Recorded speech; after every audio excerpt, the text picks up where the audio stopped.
Oh my word. Captain, it's you. This is very you, Captain, absolutely. I can see why. I think we'd all be intrigued to know why you called the 20-minuters. The average life expectancy for a new pilot is 20 minutes! Life expectancy of 20 minutes. That's right! Goggles on, chocks away, last one back's a homo! Hooray! Well, hello YouTube. Today, we shall be riding the Triumph Thruxton R. And we'll also be finding out what it's like to be Captain Rambunctious for the day. Thruxton R then. Look at this machine. Very nice. Great looking bike. Very similar styling to the T120 Black. Again, you've got the good old Triumph T logo in the headlight there. And of course the sort of cool blue LED, well it's not blue, but yeah, you know what I mean. The LED daytime running lights. Oh, good looking stuff. The only ugly thing about it is this thing, this reflector that seemed to appear on all the fork legs on all the new bikes just lately. I'm not sure what that's about. Maybe it's some kind of new regulation that sucks. But yeah, it's got some great looks, just like the old cafe racers, but with the modern technology. On the Thruxton R, you've got the twin disc Brembo floating calipers, which they are bloody good. I've had a bit of a go with the brakes, and yes, they bring you to a stop, and then some. Öhlins piggyback rear shocks and a single rear disc, of course. Which the rear brake on this also very good as well. Very similar to how the Street Twin and Scrambler one was. You hardly have to move your foot on the pedal, and it's already giving plenty of braking force. So yeah, the engine I think is exactly the same as the T120. It's just configured differently. Trust me, it is a lot different, and it sounds good too. Those twin exhausts, they do kick out a good. It's got a nice burble when it's just idling and sort of rolling off. But when you're going on, it just sounds like it should. Proper classic sounding sort of thing. As for the controls, same sort of thing again. Information centre, the switch between the daytime running light and the main headlight. Horn down there, and then the mode button is on this side, as opposed to where it is on this side on the T120. Same styling on the clocks, all looks very good. Does all that fancy stuff. And then you've got several modes on the trip computer and things. So there's a clock, the traction control setting, whether you can turn it on or off. ABS, you can turn that off as well by the looks of it. Not that I think you'd want to, I don't know. Odometer, trip 1, trip 2, current miles per gallon, average miles per gallon, and back to the clock. Gear position indicator, then on this side, fuel gauge, of course, and what mode it is in. With this one, there's the road mode, sport mode, which kind of, I don't think it turns the traction control off, but it certainly makes it less responsive. A rain mode, like there was on the T120, and yeah, back to road. So yeah, three modes on this, 2 on the T120. Same going on this, it's the starter switch is integrated into the kill switch. So just looking at this, I mean, you can see the engine is very similar to the T120 in appearance, but it is actually configured differently. I don't know how or what. It just is, because this thing is a lot quicker than the T120. So let's jump on and have a ride.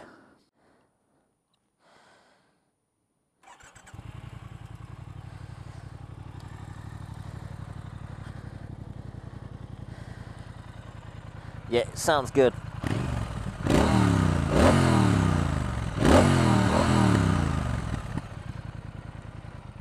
I didn't do a sound test on the T120. I forgot about that bit. Oh well. Right, let's go. Now the seat height is a little bit taller. On paper, it's not as tall as the Scrambler, but because it's got firm suspension, it feels like it is a bit more higher up. Because on the Scrambler, once I got myself on that and the shock compressed, it was lowered down, so I could put a foot down quite easily. With this, because the suspension's firmer, when I go to put my foot down, it is a bit of a stretch. It's not too much trouble. I should be fine for this test ride. But yeah, it's for all you shorties out there, yeah, it is a little bit on the tall side. And of course, the seating position then is obviously, I mean, this is styled on the cafe racers, so it is a bit more aggressive and lean forward. It's not as bad as I thought it would be, to be honest. So that's a good thing for me, anyway, because I prefer a more upright position. Yeah, it's not too bad. Mirrors on the bar ends look pretty good. Quite like them. I do have to turn my head more to see out of them. I think rectangular ones might be a little bit better, but still, these are fine. You can see plenty behind me. Oh. That's a lot firmer on the suspension, which is all fully adjustable, apparently. Well, I don't know how you go about doing that, but yes, it's all fully adjustable. The brakes are incredible. Really, you only put a tiny bit on. I mean, the lever moves a fair bit. If they were normal brakes, you'd probably think, oh, then they're a bit spongy, they're not working. But once you get the lever pulled in a bit, you can't really feel the braking so much until it's really kicked in, and then you can really feel the bite. So yeah, they are really good on the front brakes. So we're currently in road mode. I'll leave it on road mode for a bit, and then might switch over to sport and see what that does. So yeah, considering this is a bit more lean forward, it's actually not too uncomfortable. And the bars are a bit thinner as well. They're the grips, they're not as chunky. They're quite slim. So yeah, it's like proper sporty things. So yeah, all the same sort of stuff. Ride-by-wire throttle, ABS as standard, traction control switchable on and off on both traction control and ABS. Noise, check. Oh, I might have to do a tunnel run in a bit, actually. I'm not sure how well the sound will pick up against the wind noise blasting through a tunnel, but we'll definitely give that a go in a bit. Oh, I know. I know where we're going to go. Because we're on a Thruxton, it'll be rude not to, really, for Captain Rambunctious, because I know you'll be watching this at some point, Captain. I think we're going to have to go through the airport. Hopefully the road is, I've only been down it once, and that was on the Easter egg run.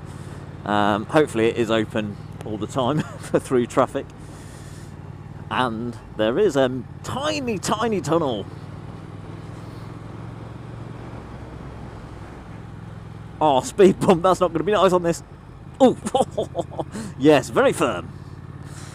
No good for speed bumps. No good for off-roading. Although it won't stop Captain taking one down a green lane, I'm sure.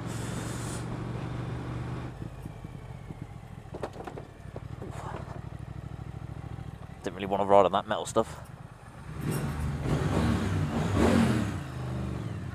How cool is that? How cool is that? So this is what it feels like to ride a Thruxton in an airport.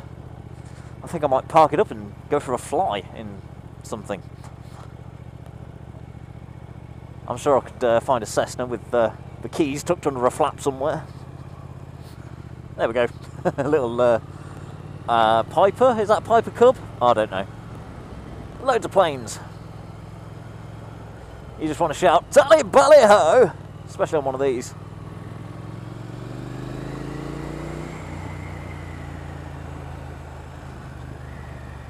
Hey, Crow. No, he didn't fuck off. Here's one coming into land. Why am I watching planes? I should be enjoying this test ride on Thruxton R. Oh, no, he's aborted. The landing... Oh, no. So I thought I saw the landing gear going up. Yeah, he has. He's aborted that. The landing gear's not going up, but the plane is. He's gaining altitude. Obviously, I'd had a better idea Now this is the, remember the Shoreham air crash last year? This is the junction where it happened, where the plane came down. Not quite sure exactly where, I think it's over that side, I think. Or was it this side? Yeah, probably this side, 'cause yeah, there's the flight path.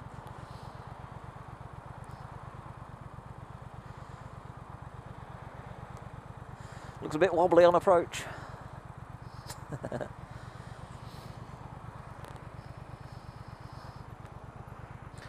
I'd love to have a go in a plane, have a couple of flying lessons.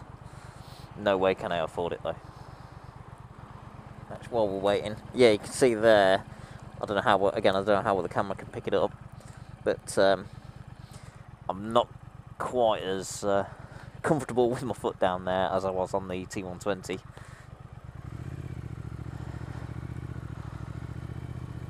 Oh my word, how slow can you go?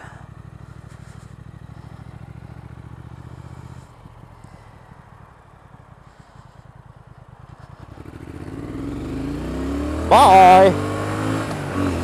Oh!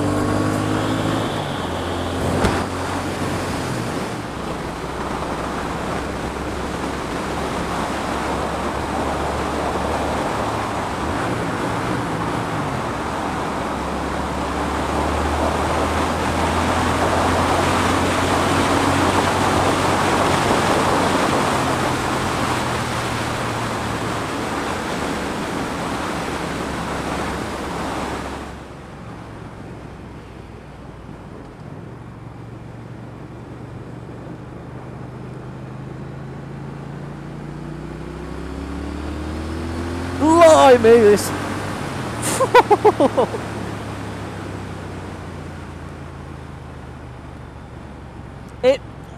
I thought the T120 picked up quite quickly. This one just, it's undescribable. It goes even more than the T120 and all the rest of it. This has plenty of oomph about it. Absolutely. It's a mental machine, it really is. Right, let's do some... oh, almost missed that nod. In fact, I think I did. Right, third gear, 40, 3,500 revs, and...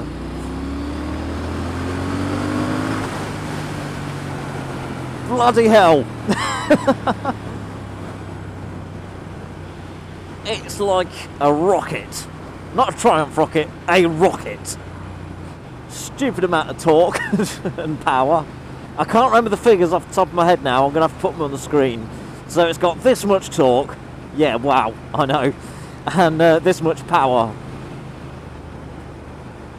Right, I can't remember what I just did there. Was it 40? I don't know. But in fourth, still. Amazing. It just goes. You can really feel it as well.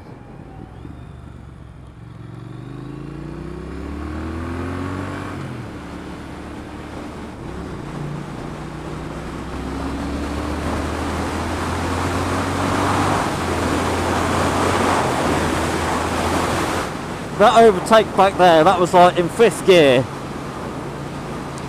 Oh, I couldn't see the revs, I wasn't really looking, I was more looking to make sure it was clear. But it just zipped right by him from fifth.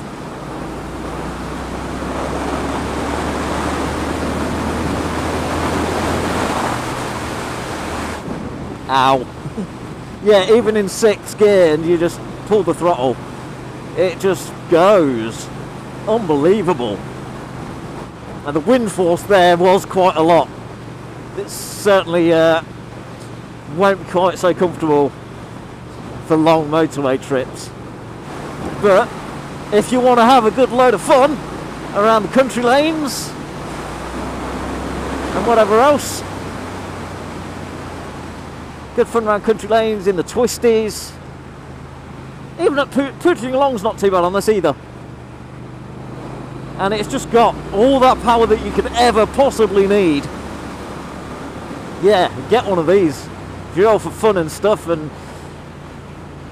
you're comfortable with this sort of riding position and all the rest of it, yeah, you gotta try one, I'm telling you. For me personally, I love I love this bike and what it can do. But I think I would have to go with the T120. It's a little bit more suitable for me. It's still got the T120's still got plenty of power and speed for me and all that lot. But yeah, it's more comfortable and certainly more capable with longer journeys and things. So yeah, T120 still stays at the top of my list at the minute.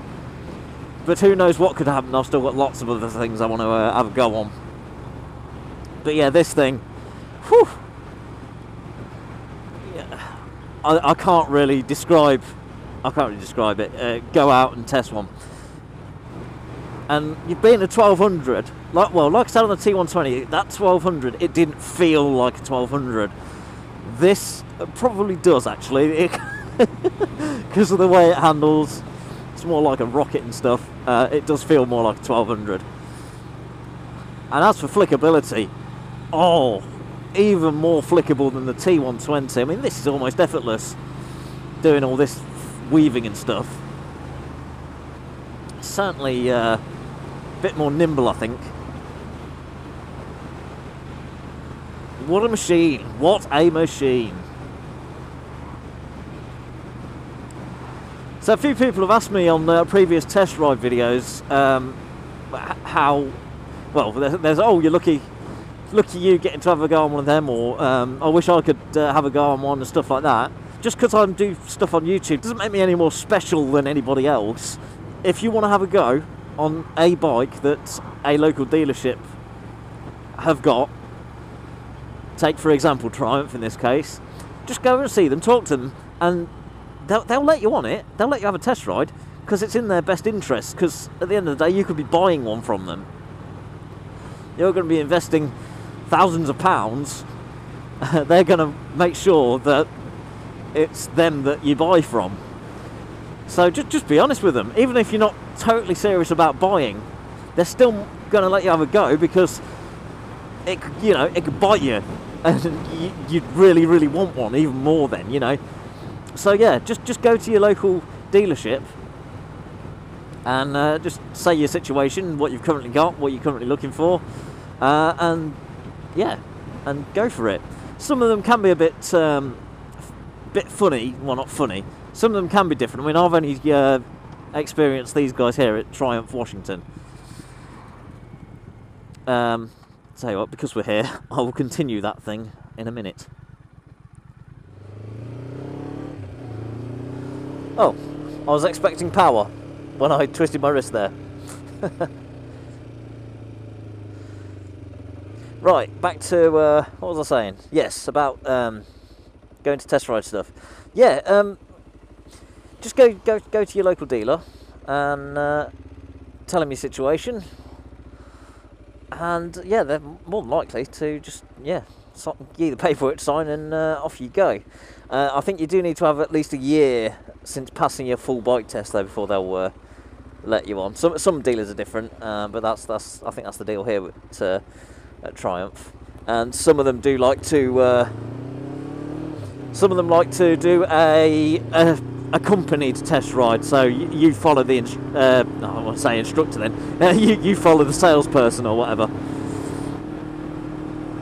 So yeah, just speak to your dealer, and if they are funny, then you just walk away, because you don't want to be buying from someone like that.